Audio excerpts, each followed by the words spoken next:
Hey everyone, welcome back to my channel. আজকে আমি কোনো রেসিপি দেখাবো না, আজকে আমি একটা ছোট্ট ব্লগ ভিডিও বানাবো।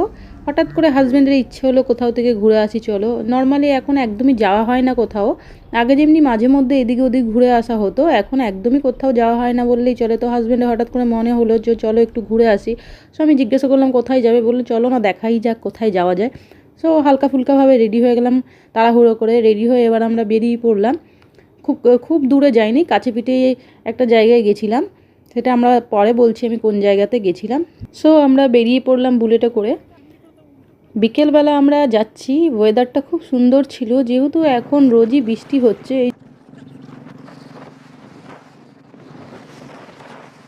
এখন আমরা লিং রোড পেরিয়ে ওভারব্রিজের ওপর দিয়ে যাচ্ছি। সামনেই ডিএসপি প্ল্যান্ট যেটা আছে আমাদের এই দুর্গাপুরে সবথেকে বড় প্ল্যান্ট, তার ডান দিক দিয়ে ঘুরেই জিটি রোড ধরে যেতে হবে আমাদেরকে। যারা দুর্গাপুরে থাকে তারা অবশ্যই বুঝতে পারছে। আমরা যে জায়গায় যাচ্ছি সেটা হলো আমাদের বাড়ি থেকে 20 থেকে 25 মিনিট হয়তো লাগবে বাইকে করে। দূরে হোক বা কাছে হোক, মাঝে মধ্যে একটু ঘুরতে বেরোনো সবারই দরকার। সবসময় ঘরে বসে থাকতে কারোরই ভালো লাগে না, একঘেয়েমি লাইফ।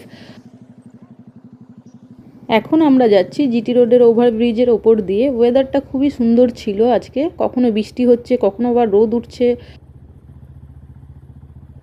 আমরা যে জায়গাটা যাচ্ছি সেই জায়গাটা অ্যাড্রেস হলো অন্ডাল কাজরা পেরিয়ে রানীগঞ্জের আগে বাসরা বলে একটা জায়গা আছে, সেইখানে এই লিটি বা জিলেপিটা ভাজা হয়, খুব সুন্দর খেতে লাগে জিলেপিটা।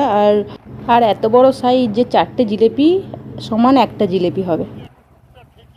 ফাইনালি আমরা চলে এসেছি যেখানে আসার। এখানে একটা দোকান আছে, এই দোকানটাতে সবথেকে বড় জিলেপি বানায়। এই জিলেপিটা কিন্তু ঘিয়ে ভাজা, আর একটা জিলেপি খেলেই পেট ভরে যাবে। আর এখানে লিটিগুলো কিভাবে বানাচ্ছে দেখুন। এইখানে লিটি বানানোর প্রসেসটা দেখুন, একদম কয়লার আঁচের মধ্যে খুব সুন্দরভাবে হাতে সময় নিয়ে কিন্তু লিটিগুলোকে সেঁকে, এবং যখন সেঁকা হয়ে যায় তখন গরম গরম কিছুক্ষণ ঘিয়ের মধ্যে চুবিয়ে রেখে তারপরে ওরা সার্ভ করে। এখানে লিটি বা জিলেপি নেওয়ার জন্য ফার্স্টে এখানে টোকেন কেটে নিতে হয়। কী কী নেবেন এই যে হাজব্যান্ড নিচ্ছে আমার, টোকেন কেটে নিতে হয়, তারপর গিয়ে জিলেপিটা নিতে হয়। আর এখানে লিটিটা সঙ্গে চোখা দেয়, আলু বেগুনের চোখা দেয়, টমেটোর চাটনি দেয় এবং ধনেপাতার চাটনি দেয়, তার সঙ্গে লঙ্কার একটা আচারের মতো দেয়। তো এখানে পাশে একটা চায়ের দোকান আছে, চায়ের দোকানটা চাটা কিন্তু খুব ফেমাস। এই চায়ের দোকানটায় কিন্তু সবসময় প্রচুর কাস্টমারের ভিড় থাকে।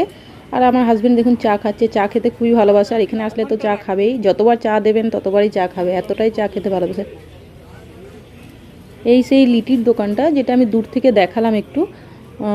আমরা ফাইনালি ঘরে চলে এসেছি লিটি নিয়ে। লিটিগুলো আমি দেখাচ্ছি কত বড় বড় সাইজের, এবং দামটা আমি পরে বলছি। লিটির দোকানের ওখানে যখন চা খাচ্ছিলাম তখন ওখানে একটা ইনসিডেন্ট হয়েছিল। তো হাজব্যান্ডকে বললাম কি তুমি ওটা ভিডিও করো। অ্যাকচুয়ালি চা খাওয়ার সময় দুটো গরু চলে এসেছিলো ওখানে। গরুগুলো যাই হোক খিদে পেয়েছিল, এই জন্য খাওয়ার জন্য কেমন করছিল। তখন দুটো বিস্কুট কিনে আমি খাওয়াচ্ছিলাম, তখন আমি হাজব্যান্ডকে বললাম তুমি ভিডিওটা করো, আমি গরুটাকে খাওয়াচ্ছি, তো ভিডিওটা তুমি একটু করে দাও। তো হাজব্যান্ড যা ভিডিও করলো, যাই হোক ভিডিওগুলো দেওয়া হয়নি। কি বলবো, আর পুরো ভিডিওটাই শুধু পা, আমার পা দেখা যাচ্ছিলো আর গরুগুলোর পা দেখা যাচ্ছিলো। সারা রাস্তা দিয়ে হাজব্যান্ড বলতে বলতে গেছে তুমি ভিডিও করতে পারো না, তুমি ভিডিও করতে পারো না। আর যখন হাজব্যান্ডকে দিলাম ভিডিও করার জন্য তখন যা ভিডিও করলো, যাই হোক ভিডিওটা আমি ডিলিটই করে দিলাম। সো আমি এখন সার্ভ করে নিচ্ছি আমাদের দুজনের জন্য। জিলিপির সাইজগুলো দেখুন শুধু কত বড় বড় সাইজ। আর এখানে দিয়েছিল লিটি তিনটে তিনটে করে, 6টা আমরা নিয়ে এসেছিলাম দুজনের। আর এখানে লিটির সঙ্গে দিয়েছিল 2 রকমের চাটনি।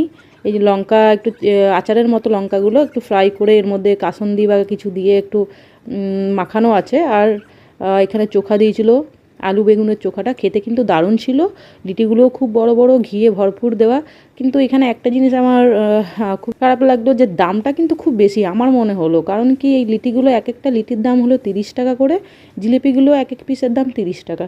যাই হোক আমার মনে হলো যে দামটা খুবই বেশি, কিন্তু খেতে কিন্তু খুব সুন্দর ছিল। যারা খেতে ভালোবাসেন অবশ্যই তারা গিয়ে একবার ট্রাই করতে পারেন। এটা দুর্গাপুরে, যারা দুর্গাপুরে থাকে বা যারা চেনেন না তারা একবার গিয়ে অবশ্যই ট্রাই করে দেখবেন, খেতে কিন্তু খুব ভালো। আমরা 7-8 মাস আগে একবার গেছিলাম, তখন কিন্তু দাম ওই লিটিগুলো বা জিলেপিগুলো 20 টাকা করেই ছিল। হঠাৎ করে বাড়িয়ে দিল দামটা। খেতে কিন্তু খুব সুন্দর, বাট দামটা কিন্তু আমার খুব বেশি মনে হলো।